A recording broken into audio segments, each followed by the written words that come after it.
Camisa da seleção brasileira na cor vermelha. Certamente você já ouviu falar nesse assunto que tomou conta das redes sociais de ontem para hoje por conta de um anúncio feito por um site em inglês que afirma que o segundo uniforme da seleção brasileira de futebol, que hoje é azul, será vermelho na Copa do Mundo de 2026. Agora, o que está por trás dessa escolha? Eu já vou falar sobre isso, só que antes é preciso que fique claro que, até o momento, isso se trata de uma especulação. Foi um site especialista em uniformes de futebol que disse ter essa informação com exclusividade e, com base nisso, começaram a surgir supostos modelos na internet.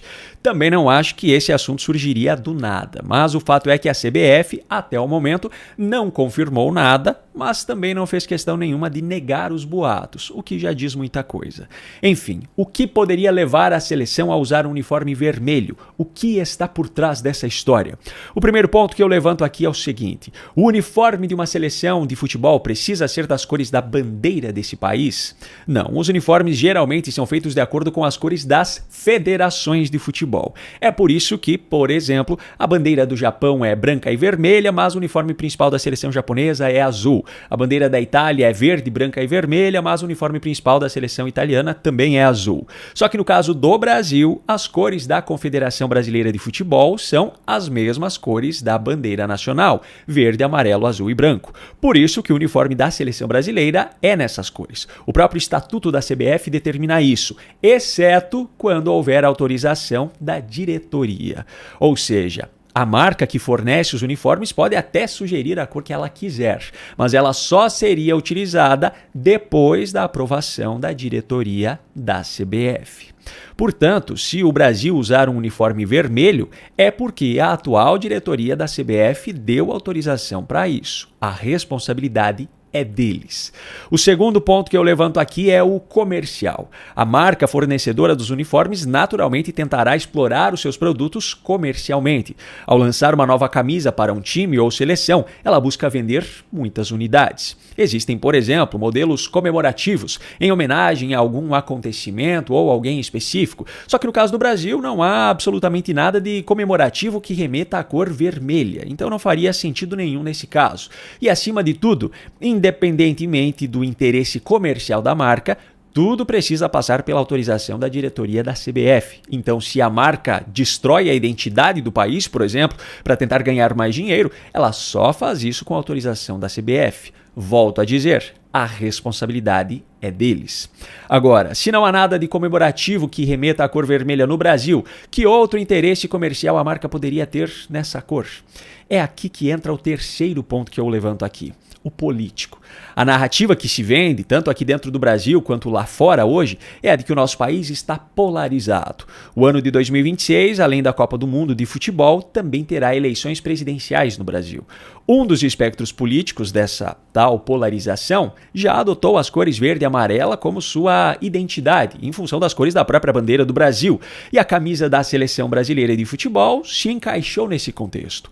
O outro lado, porém, não tem nenhum uniforme que represente a sua identidade, a não ser as imagens dos próprios partidos ou movimentos militantes. Uma camisa vermelha da seleção brasileira viria a calhar para unir a cor da militância de esquerda a esse sentimento de que o Brasil é dos brasileiros, que foi uma das narrativas que passaram a ser utilizadas por essa turma depois que as sanções dos Estados Unidos contra autoridades brasileiras passaram a ser possibilidades reais. Quem conhece a história dessa militância sabe muito bem que esse pessoal, assim como os demais integrantes do famoso Foro de São Paulo, defendem uma América Latina unida, uma grande nação, socialista, é claro. Mas esse argumento não é muito apropriado para o atual contexto do país, então eles fazem de conta que isso não existe.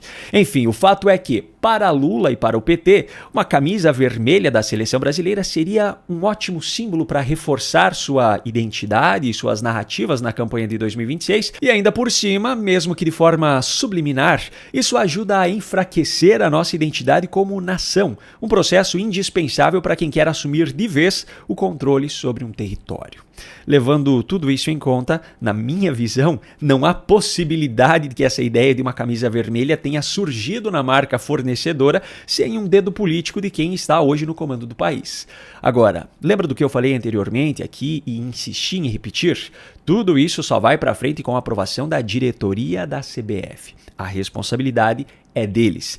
E nesse sentido, o momento para a aprovação de uma camisa vermelha é o mais favorável de todos. Já falei sobre esses escândalos em outro vídeo, mas vou resumir rapidamente. A CBF hoje é presidida por Edinaldo Rodrigues, um cara rodeado de polêmicas. Ele aumentou exponencialmente o próprio salário do presidente, aumentou os salários dos presidentes das federações estaduais às vésperas da eleição em que foi, coincidentemente, reeleito por unanimidade, é acusado de favorecer amigos, parentes, aliados, é acusado de usar dinheiro da confederação para bancar a própria defesa, há relatos de que até prostitutas foram pagas com dinheiro da confederação, etc. O Edinaldo assumiu a presidência da CBF de forma interina após o afastamento do ex-presidente e depois foi eleito de fato. Só que, um tempo depois, por conta de suspeitas de fraudes no processo eleitoral, ele foi afastado por decisão do Tribunal de Justiça do Rio de Janeiro. Ele só foi reconduzido ao cargo depois que um recurso do Partido Comunista do Brasil no STF, em vez de ser encaminhado para o ministro André Mendonça, que era quem já havia tomado decisões anteriores sobre esse caso, foi colocado para sorteio pelo presidente da corte, Barroso, e coincidentemente caiu nas mãos de Gilmar Mendes. Por que coincidentemente? Porque Gilmar Mendes é sócio e um dos fundadores do IDP, um instituto que tem uma parceria privada, através de um contrato milionário, com a CBF, mais especificamente com a CBF Academy. O diretor-geral do IDP, inclusive, é o próprio filho de Gilmar, que também é sócio do instituto. Segundo jornalistas que investigam essa história, além da parceria com o IDP, a CBF ainda tem hoje alguns integrantes ou ex-integrantes do IDP em cargos importantes dentro da confederação. Ou seja, Gilmar Mendes tem, na prática, controle sobre o que acontece na CBF. Unindo isso ao fato de que Gilmar Mendes já disse que foi graças ao STF que Lula voltou à presidência da República, ao fato de que Gilmar Mendes é o maior crítico da Lava Jato, já tomou diversas decisões em favor do PT e de outros partidos ou políticos de esquerda, não fica difícil ligar os pontos para entender como seria fácil para Lula influenciar em uma decisão da CBF, não é mesmo? Só que tem um grande problema nessa história. A marca fornecedora da camisa pode até não se importar com a identidade brasileira por trás do uniforme e, pensando apenas em fazer dinheiro, lançar uma camisa vermelha.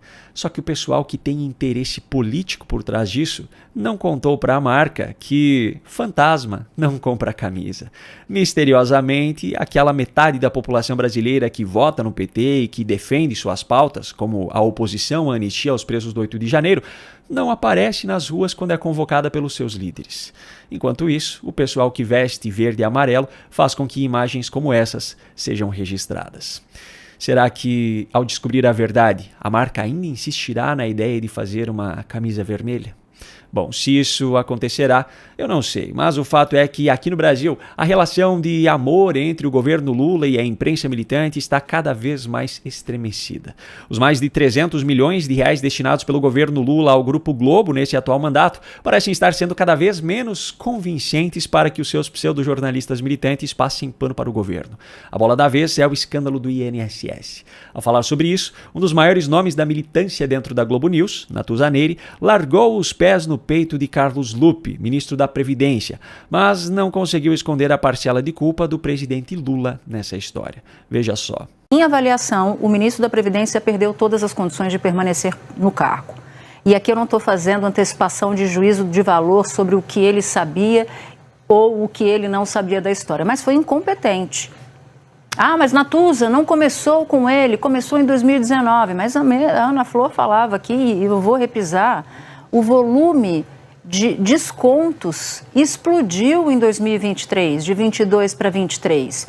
Daí, por si só, já não dá para manter o ministro no cargo. Não é nem por rolo, que eu não tenho como dizer se havia ciência dele ou não, se a investigação vai descambar para isso, mas por incompetência mesmo. E mais, não só por incompetência, mas não ter agido de maneira correta. Primeiro porque descumpriu uma ordem do presidente da República de demitir aquele que era alvo da investigação e presidente do INSS. Já começa por aí.